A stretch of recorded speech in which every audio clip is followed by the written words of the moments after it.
அனைவருக்கும் வணக்கம். நம்ம இப்போ செய்ய போகிறது ரவா லட்டு. அதுக்கு 2 கிளாஸ் ரவா போட்டுக்கலாம். 2 கிளாஸ் ரவைக்கு 1 கிளாஸ் சர்க்கரை. அதை வந்து மிக்சியில் அரைச்சிட்டு வந்துடணும். பாருங்கள், 1 கிளாஸ் சர்க்கரையை போட்டு நல்லா நைஸாக அரைச்சிட்டு வந்துட்டேன். இந்த 2 கிளாஸ் சர்க்கரை ரவையை 4 ஸ்பூன் அளவுக்கு நெய் போட்டு நல்லா பிசைஞ்சிக்கணும். அப்புறம் கொஞ்சம் வெதுன்னு தண்ணி வச்சு நல்லா மாவு சப்பாத்தி மாவோட கொஞ்சம் டைட் பதத்துக்கு பிசைஞ்சிக்கலாம்.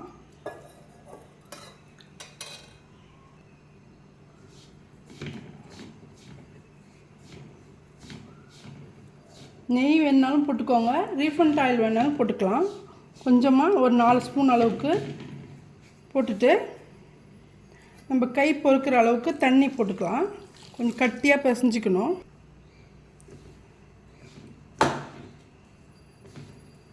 இன்னும் கொஞ்சம் தண்ணி போட்டு நல்லா கட்டியாக பிசைஞ்சு கொஞ்சம் நேரம் நல்லா ஊற வச்சுருங்க. ஒரு 10 நிமிஷம் நல்லா ஊறட்டும்.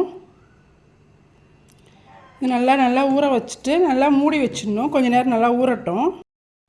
மாவு நல்லா ஊறிருக்கு பாருங்கள். இதை எடுத்துகிட்டு மாவில் ரவை இது மாதிரி நம்ம கொழுக்கட்டை மாதிரி அப்படியே பிடிச்சி இதை ஆயிலில் ஃப்ரை பண்ணிக்கணும். நெய்யில் வேணாலும் ஃப்ரை பண்ணிக்கலாம்.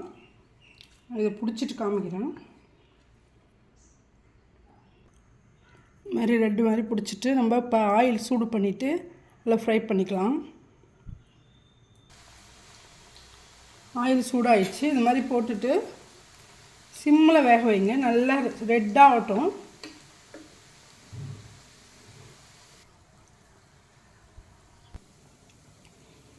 நல்லா கலர் மாதிரி இருக்கு பாருங்கள். இந்த மாதிரி டைமில் நம்ம இதை எடுத்துடலாம். எடுத்துட்டு ஆற வைக்கணும். நல்லா இது மாதிரி நம்ம கொழுக்கட்டை மாதிரி பிடிச்சி ஃப்ரை பண்ணதை இது மாதிரி உடச்சிக்கலாம். உடச்சிட்டு லைட்டாக மிக்சியில் ஒரு ஓட்டி எடுத்துன்னு வந்துடலாம். கொஞ்சம் மாவு மாதிரி இருக்கணும். மாவு மாதிரி இருந்தால் நம்ம அதுக்கப்புறம் சர்க்கரை போட்டு கொஞ்சம் நெய் காய்ச்சி போட்டு முந்திரி பருப்பு எல்லாம் வறுத்து போட்டு நட்ஸ் எல்லாம் லட்டு மாதிரி பிடிக்கலாம். இது மாதிரி அரைச்சி எடுத்துகிட்டு வந்துடுறேன். நம்ம மிக்சியில் அரைச்சதை இது மாதிரி நல்லா பொலன்னு கொட்டிக்கலாம். இது மாதிரி நல்லா நைஸாகவே அரைச்சிக்கோங்க. அப்போ தான் லட்டு பிடிக்க நல்லா வாட்டமாக வரும். பாருங்கள், அரைச்சது ஃபுல்லாக இது மாதிரி திரும்பவும் நம்ம ரவை மாதிரி கொண்டு வந்துட்டோம். ஃபஸ்ட்டு நெய் போட்டு ஊற வச்சுட்டு சுடு தண்ணி லைட்டாக பிசைஞ்சு வச்சோம். அதுக்கப்புறம் அதை கொழுக்கட்டை மாதிரி பிடிச்சிட்டு ஆயிலில் ஃப்ரை பண்ணிவிட்டு அதை நல்லா ஆற வச்சுக்கணும். ஆற வச்சதுக்கப்புறம் இது மாதிரி மிக்சியில் உடச்சி எடுத்து வச்சுக்கணும். இது நல்லா ஆறணும், சூடே இருக்கக்கூடாது. நல்லா ஆறட்டும்.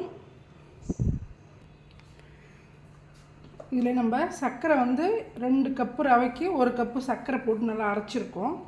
அதையும் போட்டுக்கலாம். இதில் கொஞ்சம் ஏலக்காய் பொடி போட்டுக்கோங்க.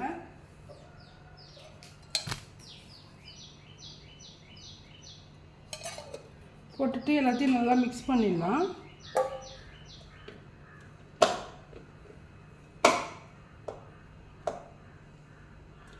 நல்லா மிக்ஸ் பண்ணி வச்சுட்டு நெய் காய்ச்சி அதில் 3 ஸ்பூன் அளவுக்கு நம்ம கடலை மாவு நல்லா பிஸ்கட் கலரில் ஃப்ரை பண்ணி இதில் ஊற்றிக்கலாம்.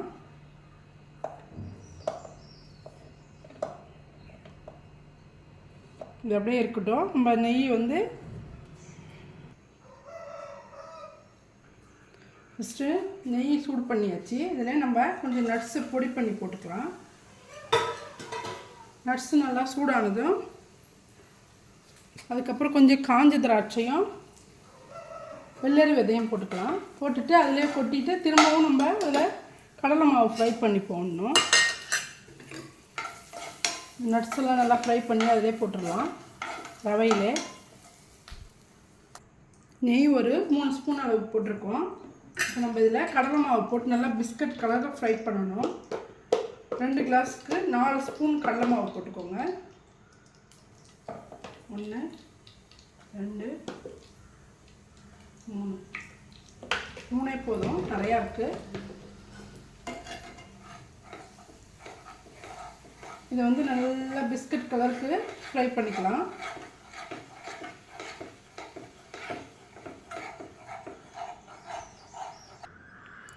நெய்யும் கடலை மாவும் நம்ம வறுத்துட்டு இதிலே ஊற்றிக்கலாம்.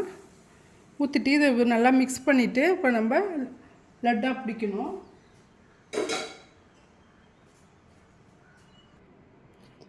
பாருங்கள், சுவையான ரவா லட்டு ரெடி ஆயிடுச்சு. இந்த வீடியோ பிடிச்சிருந்தா லைக் பண்ணுங்கள், ஷேர் பண்ணுங்கள், கமெண்ட் பண்ணுங்கள், சப்ஸ்கிரைப் பண்ண மறக்காதீங்க. நன்றி.